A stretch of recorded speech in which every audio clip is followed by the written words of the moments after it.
이사야 36장 1절에서 6절까지 말씀을 봉독해 드립니다. 구약성경 1007면 이사야 36장 1절에서 6절까지의 말씀입니다.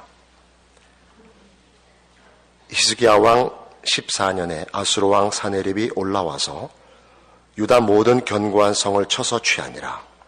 아수르 왕이 라기스에서부터 랍사게를 예루살렘으로 보내되 대군을 거느리고 히스기야 왕에게로 가게 하매 그가 세탁업자의 터의 대로 윗못 수도구 곁에 섰네.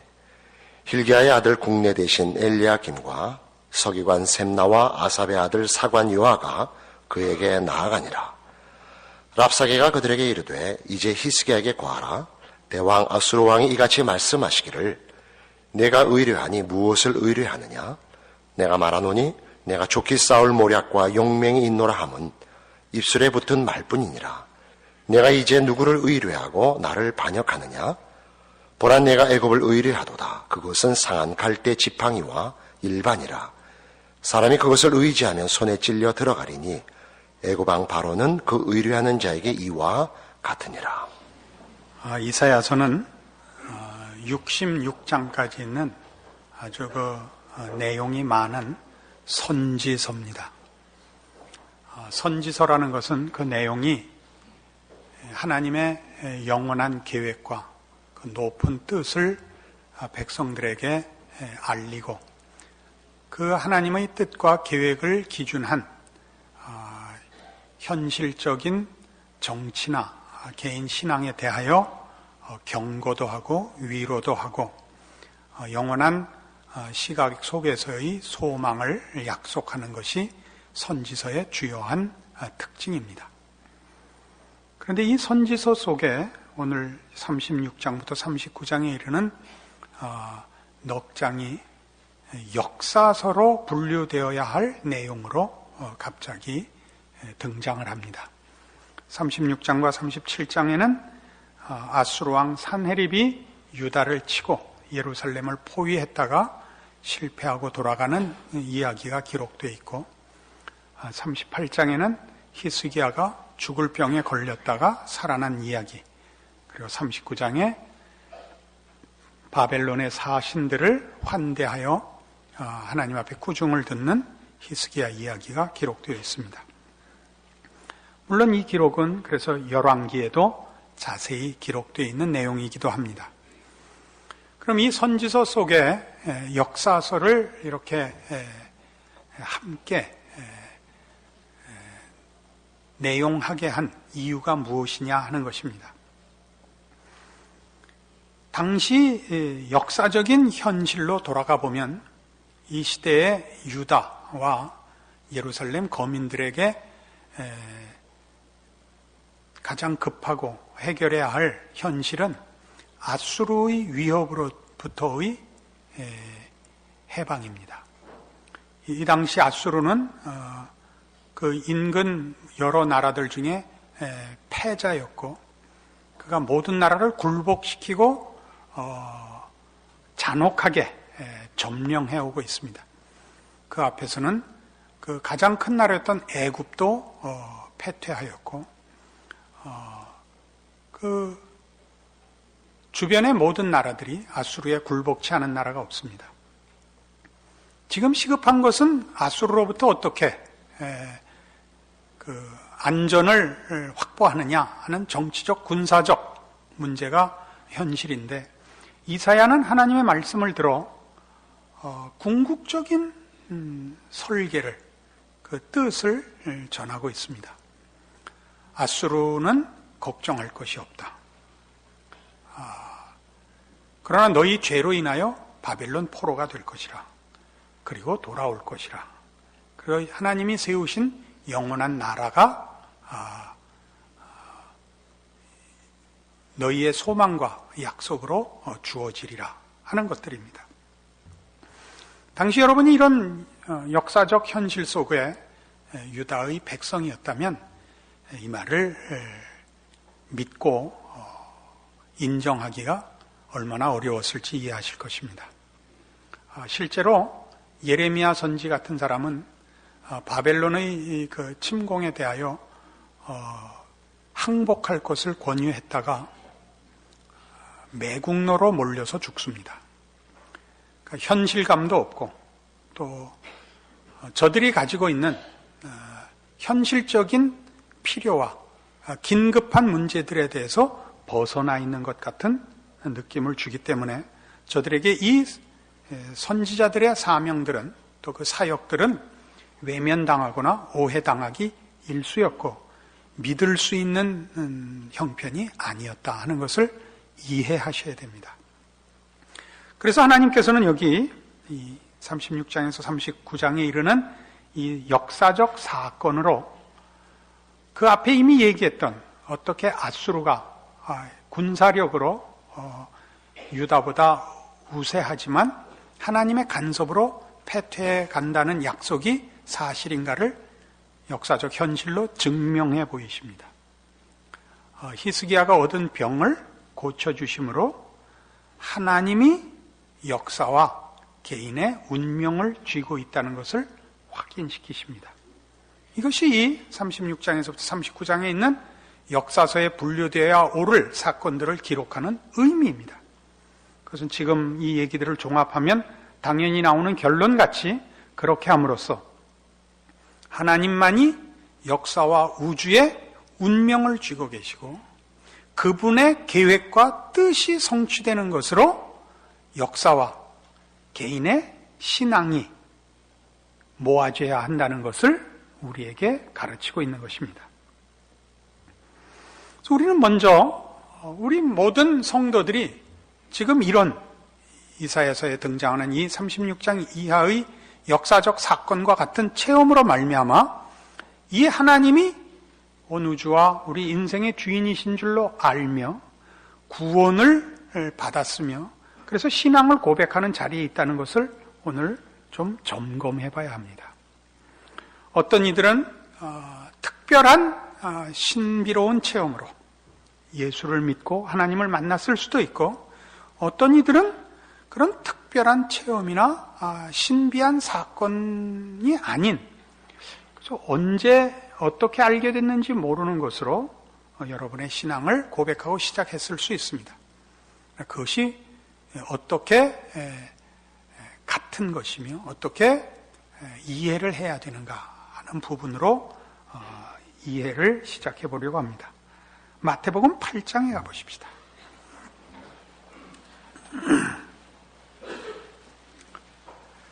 신약성경 마태복음 8장 24절입니다.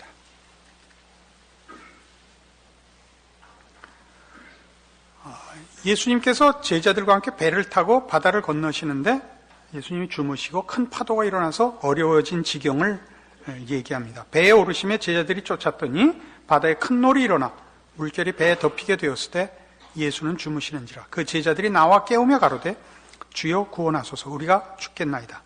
예수께서 이르시되 어찌하여 무서워하느냐 믿음이 적은 자들아 하시고 곧 일어나사 바람과 바다를 꾸짖으신데 아주 잔잔하게 되거늘 그 사람들이 기이 여겨 가로되 이 어떠한 사람이기에 바람과 바다도 순종하는고 하더라. 복음서에는 예수님의 생애가 기록되어 있고 특별히 그 공생애 속에 예수님께서 행하신 많은 기적들이 기록되어 있습니다. 그 기적은 어떤 곳에서는 특별히 요한복음에서는 주로 표적이라고도 표현하고 있습니다. 그것은 다 예수님께서 일으키신 기적 자체보다 그런 기적을 일으키시는 예수님께 초점을 맞추는 데 목적이 있었음을 우리에게 가르치는 것이죠. 이 어떠한 사람이기에 바람과 바다도 순종하는 것, 이것이 초점입니다. 그러니까 지금 36장에서 39장에 있는 이 이사야의 역사적 사실로 유다 백성과 예루살렘 거민에게 하나님이 가르치고자 하는 것은 하나님이 어떻게 큰 능력을 가지사 아수르의 위협에서 유다와 예루살렘을 구했느냐가 아니라 모든 나라의 운명과 역사의 운명이 하나님 손에 있구나에 초점이 있단 말이죠. 둘은 어찌 보면 같아 보이면서 다릅니다. 아주 다릅니다. 우리는 종종 이 체험을 또는 신앙적인 우리의 소원들을 체험과 응답으로 하나님을 아는 믿음으로 나가야 함에도 불구하고 믿음을 조건으로 해서 체험과 응답을 목적으로 하는 경우가 대단히 많습니다. 이 둘 차이를 아시겠습니까? 여러분은 여러분이 경험한 것, 여러분의 개인적인 하나님을 만난 체험이나 신앙을 고백하게 된 확인이나 또는 기도의 응답들을 통하여 온 우주와 역사와 인생의 운명을 주시는 하나님을 알게 되어야지. 그 하나님을 믿는다는 것을 근거로 해서 여러분의 현실의 문제를 해결해 달라고 체험과 응답을 목적해서는 안 됩니다. 바둑 용어로는 소탐대실이라고 합니다. 소를 잡으려고 욕심을 내서 대학을 미끄러졌다, 그런 뜻이라고 합니다. 아니면 말고요. 같은 바로 옆에 있는 마태복음 9장 1절을 보시면 중풍병자를 고치는 이야기가 나오는데, 예수께서 배에 오르사 건너가 본 동네에 이르시니 침상에 누운 중풍병자를 사람들이 데리고 오거늘 예수께서 저희의 믿음을 보시고 중풍병자에 이르시되 소자야 안심하라, 네 죄사함을 받았느니라. 어떤 서기관들이 속으로 이르되 이 사람이 참남하도다. 예수께서 그 생각을 아시고 가라사대 너희가 어찌하여 마음에 악한 생각을 하느냐. 내 죄사함을 받았느니라 하는 말과 일어나 걸어가라 하는 말이 어느 것이 쉽겠느냐. 그러나 인자가 세상에서 죄를 사하는 권세가 있는 줄을 너희로 알게 하려 하노라. 그러니까 중풍병자를 고치시는데 일어나라가 더 쉽죠. 죄사함을 받았느니라 보다 병 고치는 걸로 따지자면. 그러나 이 병 고침이 병 고치는 하나의 마술이 아니고 죄를 사하는 권세의 결과라. 그러니까 죄가 우리를 상하게 하고 해하게 하고 썩게 하고 죽게 하는 원인이거든요. 그 근본적인 원인을 제거하실 수 있는 분임을 증명하기 위하여 중풍병자를 고치시는 것이지 병을 고치는 게 아니라고요. 그러니까 예수님의 모든 기적들은 여러분들 예수 믿는 사람들 속에서도 이런 식의 이해를 하는 사람은 얼마든지 봅니다. 예수를 믿으면 병이 낫고 복을 받고 건강해진다 가 아니고, 여러분이 기도하고 예수를 믿음으로 건강함과 복을 받고 병이 낫는 체험을 했으면 그것으로 하나님이 우주와 역사와 인생의 주인이신 그 믿음으로 들어가야 되는 것이지, 믿으면 이것을 얻는다는 아까 얘기한 소탐대실이라고요. 무엇을 위한 체험이냐 말이죠. 이 체험으로 믿음으로 가야 되는데 믿음을 담보로 하여 체험으로 우리는 우리의 신앙을 잘못 방향 잡는 수가 너무 많다, 이런 얘기죠. 이런 위험은 성경에 그대로 지적되어 있습니다. 요한복음 6장으로 가보십시다. 요한복음 6장 22절. 이 장면은 오병이어의 기적 직후에 일어난 사건입니다. 요한복음 6장 22절. 이튿날 바다 건너편에 섰는 무리가 배 한 척밖에 다른 배가 거기 없는 것과 또 어제 예수께서 제자들과 함께 그 배에 오르지 아니하시고 제자들만 가는 것을 보았더니, 그러나 디베리아에서 배들이 주의 축사하신 후 여럿이 떡 먹던 그곳에 가까이 왔더라. 무리가 거기 예수도 없으시고 제자들도 없음을 보고 곧 배들을 타고 예수를 찾으러 가버나움으로 가서 바다 건너편에서 만나 랍비 어느 때 여기 오셨나이까 하니, 예수께서 대답하여 가라사대 내가 진실로 진실로 너희에게 이르노니 너희가 나를 찾는 것은 표적을 본 까닭이 아니요 떡을 먹고 배부른 까닭이로다. 그러니까 예수님의 기적을 보고 대부분은 무엇밖에 못 봤냐 하면 저희가 오병이어의 기적을 일으킬 수 있다라는 것만 봤다는 거죠. 예수님께서 그렇게 하신 이유는 예수님께서 우리의 육신의 필요를 채우시는 것처럼 영혼의 필요를 채우시는 분이라는 표적으로 이 오병이어의 기적을 행하셨으나 깨닫지 못하는 자들에게는 예수님께서는 신비한 마술을 부리는 분으로밖에는 이해되지 않고 있는 것입니다. 그것은 우리 신자들에게 마저도 예수를 주로 시인하며 하나님을 아버지라 부르는 신앙 고백이 갖는 그 의미를 잘못 정리해서 혹은 신앙 자체를 잘못 이해해서 예수를 믿어서 이 떡을 얻는데 급급한 그런 식의 신앙의 실패는 사실 우리 주변에 너무나 많은 것 중에 하나입니다. 골로새서 2장에 가시면 그래서 이렇게 얘기하고 있습니다. 신약성경 326페이지 골로새서 2장 18절입니다. 누구든지 일부러 겸손함과 천사 숭배함을 인하여 너희 상을 빼앗지 못하게 하라. 저가 그 본 것을 의지하여 그 육체의 마음을 쫓아 헛되이 과장하고 머리를 붙들지 아니하는지라. 온몸이 머리로 말미암아 마디와 힘줄로 공급함을 얻고 연합하여 하나님이 자라게 하심으로 자라느니라. 그 일부러 겸손함과 천사 숭배함 이런 것들은 다 신비에 집착하는 것입니다. 초월과 신비에 집착하는 것입니다. 여러분, 여러분의 신앙을 고백할 때 또는 다른 사람이 신앙을 고백하거나 간증할 때 우리가 그 간증과 고백을 잘 이해해야 되는 이유가 여기 있습니다. 내가 예수를 믿게 된 것이 어떤 극적인 사건을 통하여 이루어졌는가는 사실은 그렇게 중요하지 않습니다. 중요한 것은 하나님을 모르던 때, 죄인으로 살던 때와 그래서 예수를 믿고 난 다음이 비교되어야 하는 것이죠, 늘. 그러나 우리는 이쪽을 강조합니다. 어느 날, 어느 곳에 집회를 갔다가 하늘이 열리고 천사들이 내려오는 것을 봤다. 밤에 자고 있는데 갑자기 일어나라 하는 소리에 이게 무슨 소린가 하고 뒤척거리고 있었더니 말 안 들어 해서 그냥 가슴에 불이 확 떨어지는 바람에 벌떡 일어났다. 이런 얘기들은 아무 의미가 없습니다. 그게 의미가 있는 것이 아니라 그래서 믿게 된, 그래서 시작한 여러분의 신앙이 어디에 와 있느냐죠. 그건 뭐냐면 하나님만이 온 우주와 역사와 인생의 주인이시며 그분이 역사와 우주와 우리 인생의 뜻을 갖고 계십니다. 이사야 선지를 통해 계속 하시는 말씀이 뭐죠? 메시아 왕국의 완성입니다. 어린아이가 독사의 굴에 손을 넣는 것, 상함과 해함이 없고 여호와를 아는 지식이 물이 바다를 덮음같이 충만한 곳입니다.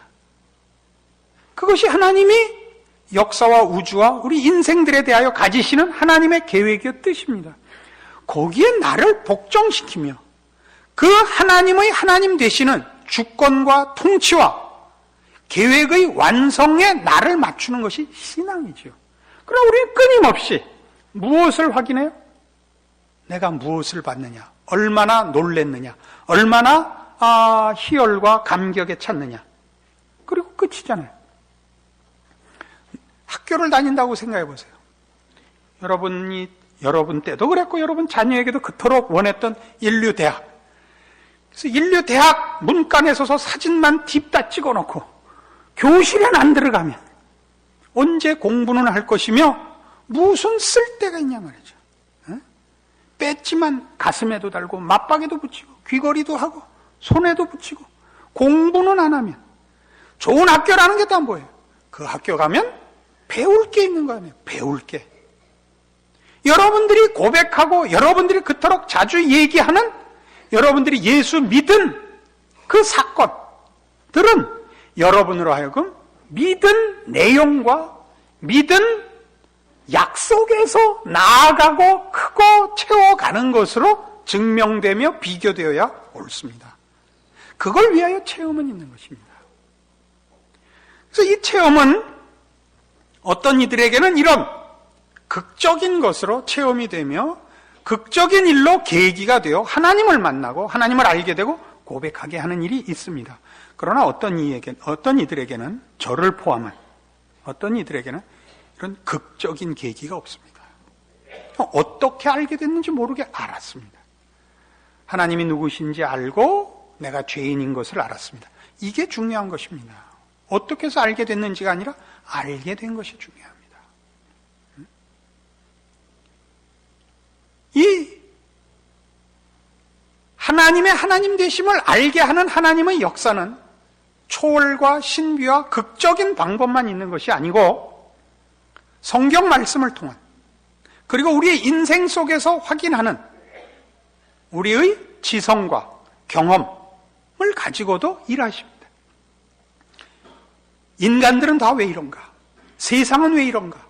라는 회의와 의심과 불만과 질문을 갖게 하시며 말씀을 비추어 성경 말씀이 가지는 세상에 대한 진단과 인간과 죄에 대한 진단에 대한 사실을 확인하게 하는 것, 이것도 하나님의 커다란 기적입니다. 그러나 우리는 이것은 신비롭지가 않기 때문에, 이 체험은 극적이지 않기 때문에 이것들은 값싸게 여깁니다. 그래서 이런 것들은 간증하러 나오지 못합니다. 간증은 다 방방 뛴 사람들, 울고 불고 뒹구른 사람들만 후보가 되고 이쪽은 써주지 않는데, 진정한 간증은, 진정한 신앙이라는 것은 둘을 비교하여 내용상 하나님의 하나님 되심을 고백하고 그의 뜻과 계획에 자기를 복종시키는 것으로 간증해야 되고 소유해야 되고 고백해야 되고 믿어야 되는 것입니다. 그걸 위하여 하나님은 지금도 우리의 현실 속에 하나님 이 이사야 36장에서 39장에 해당하는 경험들을 주십니다. 그게 뭐죠? 세상은 아무리 해도 좋아지지 않는다는 것입니다. 인간은 죽었다 깨도 이기심을 버리지 않는다는 것입니다. 얼마든지 보는 것이죠. 여러분, 참다운 신앙을 가지지 않고 사람이 사귀기가 얼마나 어려우냐면, 사람은 다 이기적이고 다 자기중심적이고, 그것이 무엇로 표현되죠? 상대방을 경멸하고 심판하는 것으로 이루어집니다. 그래서 사람은 참 진정한 관계를 가지기가 참 어렵습니다. 제가 아는 예전에 박정희 대통령 시절에 고위직을 지낸 한 분은 강직한 분이요. 아주 청렴한 분이십니다. 그분은 역대 대통령을 호칭할 때 절대로 경칭을 쓰지 않습니다. 상당히 비하해서 발언을 해서 어느 대통령이든 그 함자 뒤에 새끼라고 붙이십니다. 자신의 청렴도와 자신의 강직함과 비교할 때 그 사람들이 대통령을 한 것이 못내 불만이신 것입니다. 그래서 이분은 누구를 얘기해도 다 마음에 안 드십니다. 자기만은 마음에 드십니다. 근데 그분이 자랑하는 것이 딱 두 개 있습니다. 딱 두 개. 그 두 개밖에는 잘한 것이 평생 없으신데, 자신을 평가할 때는 늘 이 두 개 갖고 평가하고, 다른 사람을 평가할 때는 늘 못한 것 갖고 평가를 하시는 것입니다. 그분하고 논쟁을 해서 이길 수가 없는 게 목청이 크십니다. 본인의 발언이 끝나면 돌아가십니다. 아시겠습니까? 이건 우리 모두의 모습입니다. 그 사람만의 특징이 아니고 우리 모두의 모습이면 모든 인간, 모든 인생의 공통점입니다.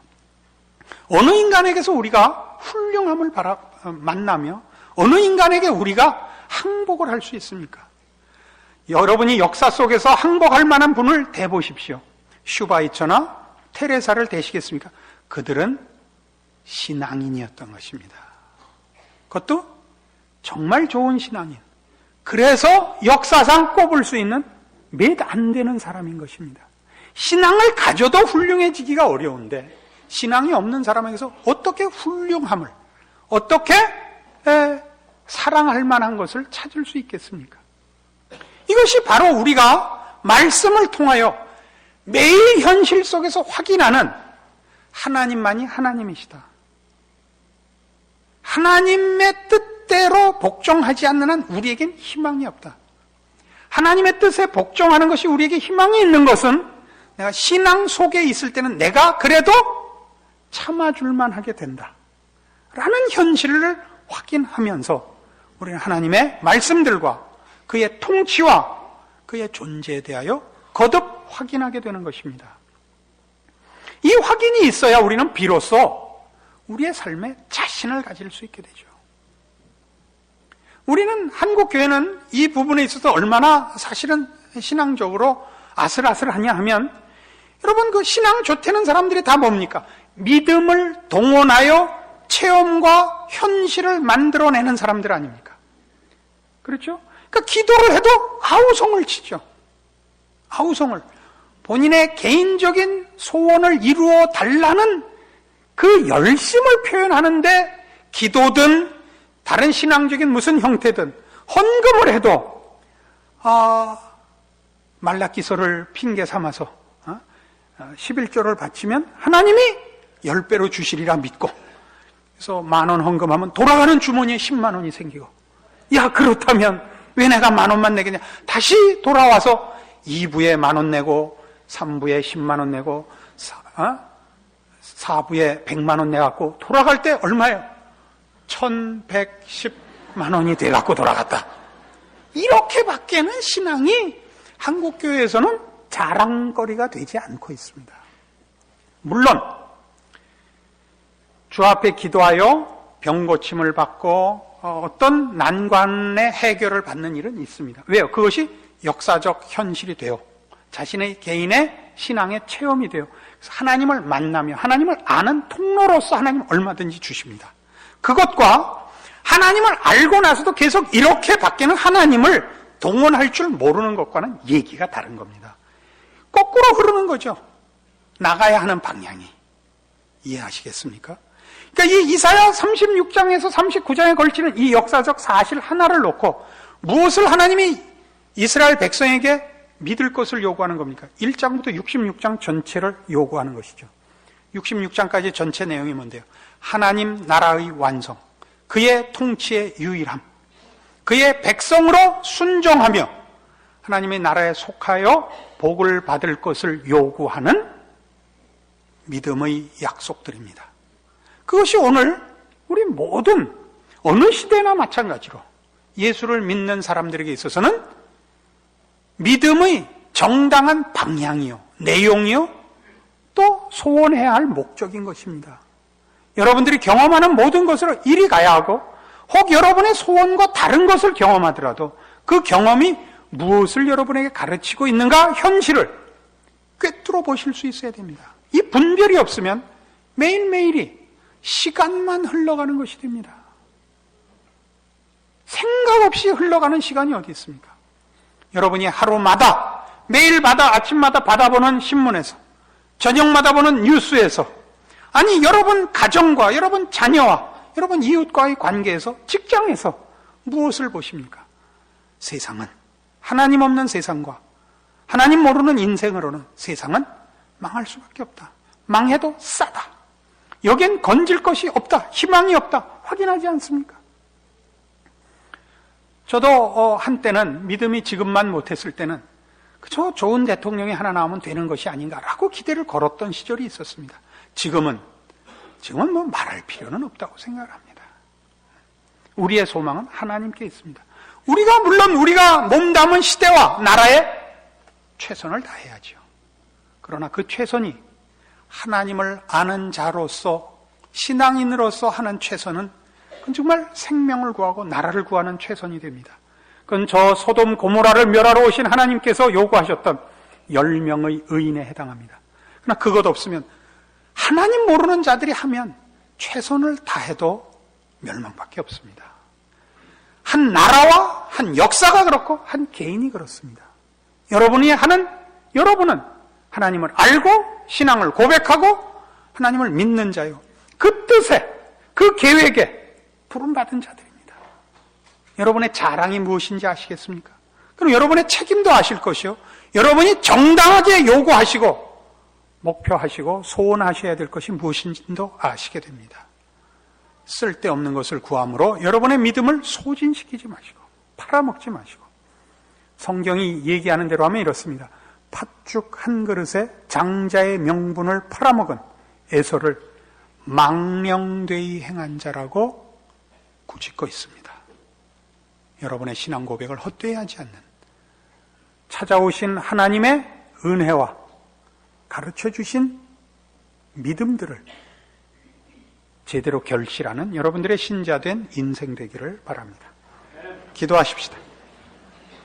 하나님 아버지 은혜를 감사합니다. 하나님은 우리의 모든 것입니다. 하나님은 온 우주의 주인이시며 역사와 우리 개인의 운명을 쥐고 계시되 의로우시며 사랑이시며 전능하시며 거룩하신 우리의 아버지십니다. 우리는 우리의 인생을 하나님의 뜻과 맞추어야 하며 우리가 몸담고 살고 있는 이 현실 세계를 하나님의 사람으로 살아 우리의 책임을 다하여야 합니다. 믿음을 동원하여 개인의 욕심을 취하는 어리석고 잘못된 자리에 들지 말게 하옵시고 주를 알게 하시고 그 뜻을 알게 하신 모든 것을 동원하여 우리의 인생과 우리가 책임져야 할 이 시대와 국민으로서의 책임을, 신자로서의 책임을 다하는 복된 하나님의 사람으로 우리의 현실을 책임지는 자 되게 하시옵소서. 예수님 이름으로 기도합니다. 아멘.